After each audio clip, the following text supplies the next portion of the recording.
Hi, this is Mashnu, and it's day 8 of the middle game training now. I have here a position that was played by the great Mikhail Botvinnik. Botvinnik was one of the greatest contributors to the understanding of chess.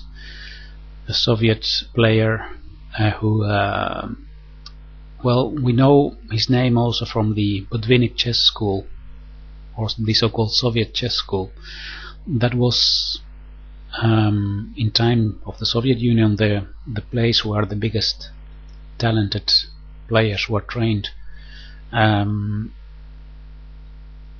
as you know, before 1972, so before Bobby Fischer, the Soviet Union had the greatest chess players, and they were #1 in the world. And after Bobby Fischer came, things started changing.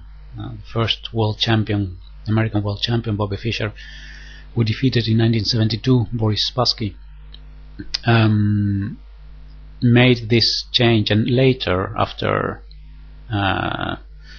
well, the political changes that came, there was not longer one Soviet Union, but different countries, and still there are many strong players there. But also in the West there is a big new development of chess, especially in China now. Very strong Chinese players, and Indian as well, Indian players. And of course we must not forget the two names of two very talented young men now. Of course you all know Magnus Carlsen, and lately the Italian young man Fabiano Caruana is being very successful. He is now at #7 of the ranking list of the world. So perhaps one day we will see a match between Carlsen and Caruana. But well, let's go back now to the game, and let's go back into the past, because this game was played in 1939 during the Soviet championships in Leningrad between Mikhail Botvinnik and Vasily Panov. Let's have a look at the position. It's white to move here, and the last move of black was rook a to d8, so he's attacking the white queen. What I want to ask you now is to pause the video and answer the following question: what do you think? Actually, two questions. First of all, how to react to this move, and of course also what would be the ideal squares for the white pieces. So where would you like to have your pieces, on what squares? So answering this question about the ideal squares for your pieces is actually the first step towards making a positional plan. Botvinnik was one of the greatest grandmasters about positional play. He used to say himself that he was not very good at calculating variations and tactics, but of course this is not true. He was very good at tactics as well, but his main focus was always understanding of strategic principles and positional play. Well, pause the video now. I'll continue my explanation and show you the rest of the game in a moment. Alright. So let's continue. I don't doubt that you have seen that the knight on e3 could very well placed on d5, and most probably most of you have seen that the bishop could be very well placed on b2 attacking e5. This rook from a1 could be very well placed on d1. That means that the queen would have to make space by, for example, going to e2. These are, let's say, the main ideas to place our pieces in a more active and good places. This is what we call fantasizing. Fantasizing in chess, having a fantasy position, means not calculating the moves move by move, like you do a move and comes a counter move, etc., etc., but simply fantasizing about where would I like to have my pieces in the ideal situation. So this is how we start making a plan. Now, in this game, Botvinnik didn't play the move knight to d5 immediately. He postponed it, and this shows his deep understanding in positional chess. Because knight to d5 is a good move. I mean, no doubt about it. Knight to d5 is good, but there is a but. If knight takes d5, c takes d5, bishop to d7, we see that the black knight from g7 can go to d6 to blockade this pass pawn. And once this pass pawn is blockaded, the power of the pass pawn on d5 diminishes, and the knight on d6 is quite well placed, attacking e4 and also keeping an eye on c4. So because of this reason, Botvinnik decided not to play immediately knight to d5, but actually to do it later, in a better moment. By the way, you must have noticed that white has a doubled pawn here and an isolated pawn right there.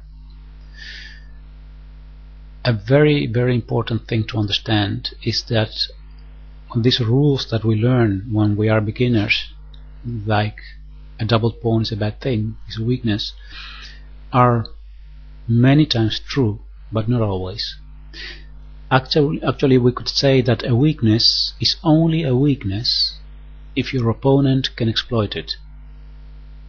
If your opponent cannot attack your weakness, then it's not a weakness. In this position, because it's still a middle game, we don't need to be worried about this double pawn here, especially not after we later play knight to d5. Then this diagonal will be blocked. Imagine that this was the endgame, that there were no queens on the board, and perhaps only one rook and only one knight, or things like that. In that case, this would be a weakness. In that case, black could in the endgame attack these two weak pawns, especially the c4 one, but it's still middle game now. Of course, this means that white has always has to keep in mind that simplification of the position could lead to a worse endgame. Now let's continue the game, because I'm talking quite long.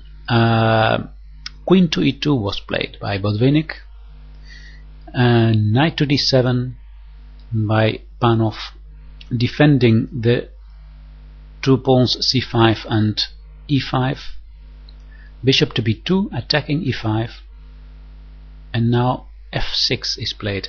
So black is protecting once more the e5 pawn, perhaps because this gives black the freedom to play this knight to b6 without the e5 pawn falling.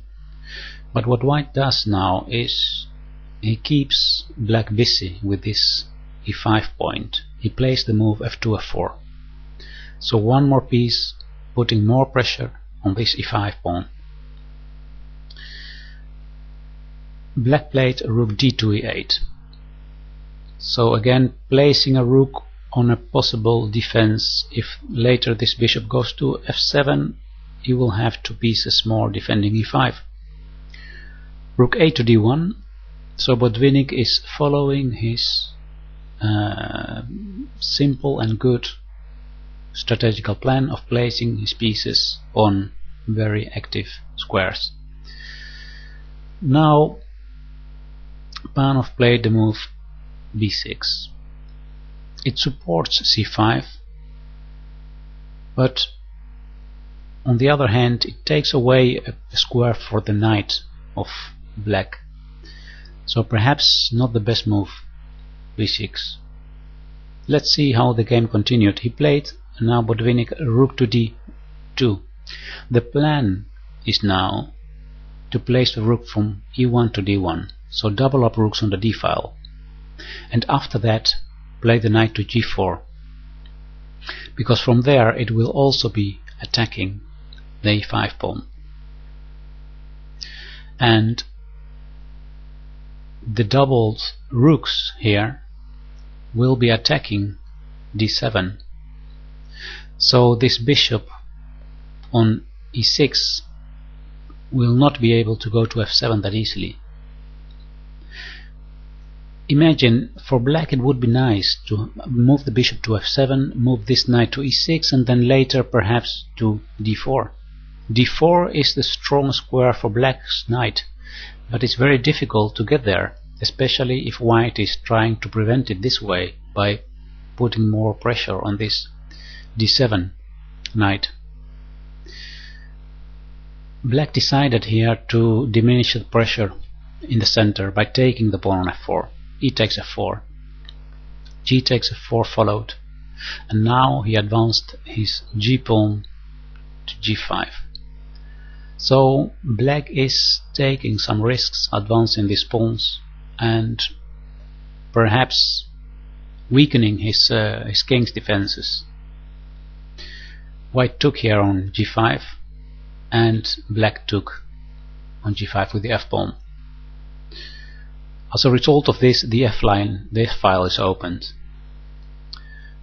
and white did here a very beautiful move, I find, the move e4 to e5. With this pawn he controls now two important squares here, and after queen to f7, Botvinnik played the move that we were waiting for, knight to d5. So right now we see that this knight to d5 is becoming stronger. Now if black would take on d5, then after c takes d5 we have two connected pass pawns.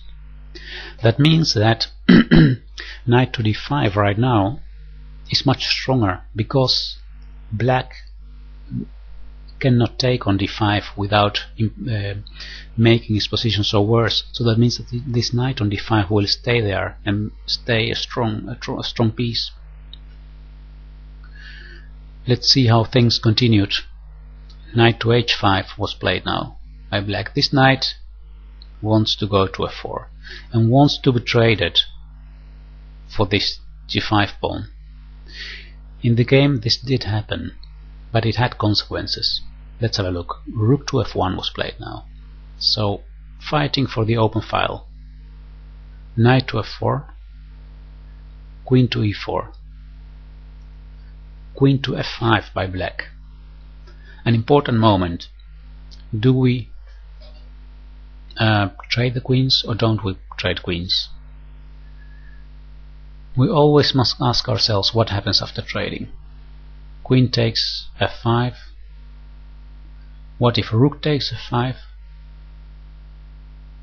Then knight to c7, attacking the rook on e8. If the rook goes to e7, then we take the bishop on e6, and after rook takes e6 we can take the knight on d7. Do you follow this variation? Look, it's like this.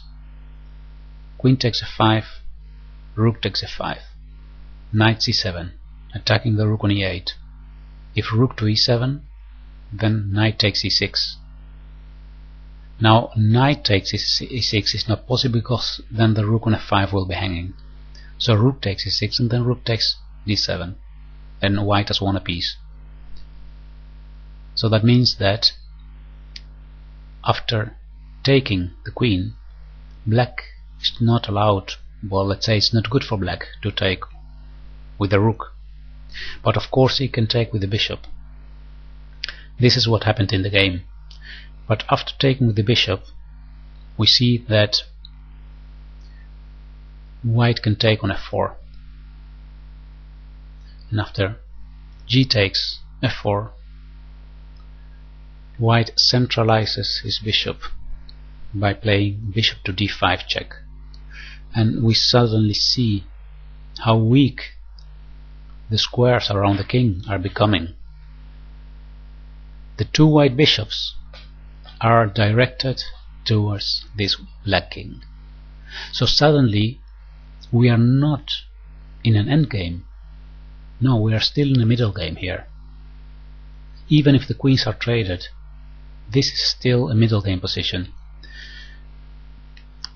Some people say the endgame starts when there are few pieces, but the truth is that we can better say the endgame is when we are in a position where the king is a strong attacking piece that can go towards the center. Then we can talk about an endgame. Right now, this is not the case. White is attacking the black king. This is still endgame, and this is still a middle game. King to g7 was played, and now the pawn from e5 advances to e6 with check.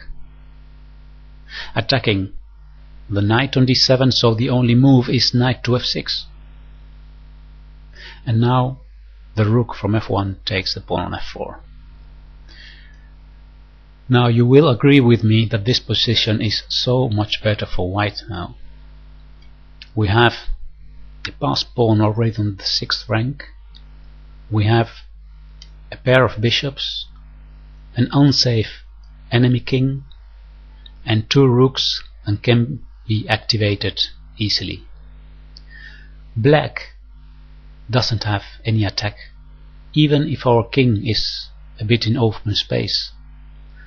The black pieces are on defensive places, so we don't need to be worried about any counterplay here. King to g6 was played to defend the bishop on f5. Rook to g2 check, knight to g4.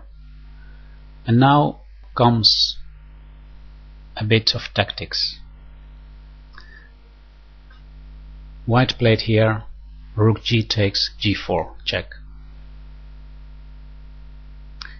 because after bishop takes g4 we take on g4. Well, it's actually not really something that we can call tactics. It's just winning the exchange. White. King to f5, so I was exaggerating, I must admit. Rook to g3 now. Rook to g8. And a nice move now. Bishop from b2 to g7.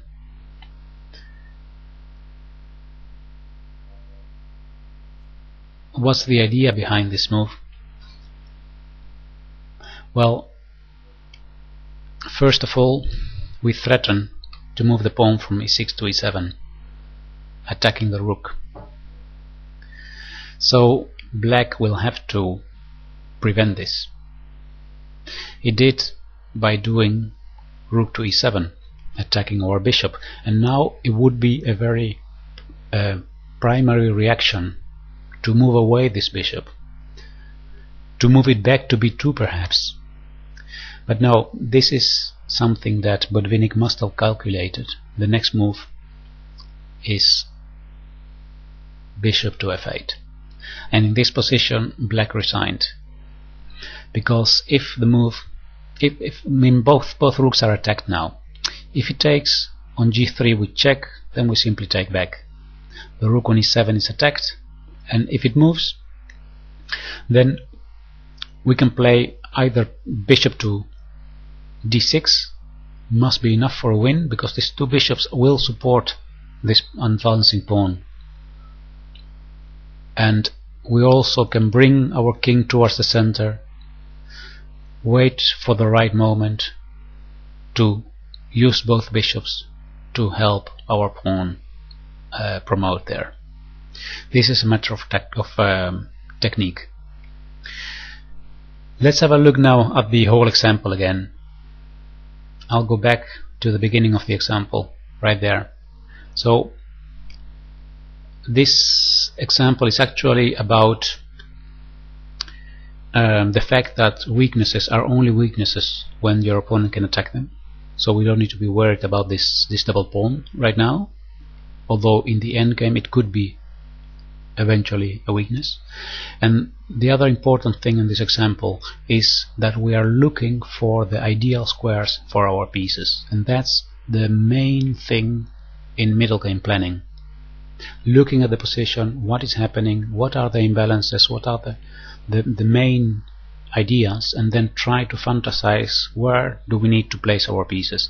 And that's what Botvinnik did by placing his bishop on b2, targeting the e5 pawn, and then placing the rook on d1, ideal square again, and wanting to double up the rooks on the d file. Now black chose to look for some play on the king side, so doubling up the rooks didn't happen right now, but after trading here we saw the move e5, and then after queen to f7 the long expected move knight to d5. So this is also a very important theme in this example, that white waits with this move knight to d5 because he knows that black will not be able to prevent this move knight to d5, because black doesn't have the c pawn, or black doesn't have the c pawn to attack, or nor the e pawn to attack d5. So in the beginning position that we saw, Botvinnik must have known that it's impossible for my opponent to prevent knight d5, so I can wait till a better moment to play this move. Rook f1 here, knight to f4, queen to e4. Now trading queens, and after this the vulnerability of the black king because of the advance of his pawns, and this right here winning the exchange, and it's after bishop to f8 it's all over for black, and black resigned. Well, I hope you appreciate this example about some strategic principles about how to place our pieces in the ideal squares. Thanks to Mikhail Botvinnik, one of the greatest players in chess history. Alright, thank you very much for watching, and I'll see you next time on YouTube. Goodbye.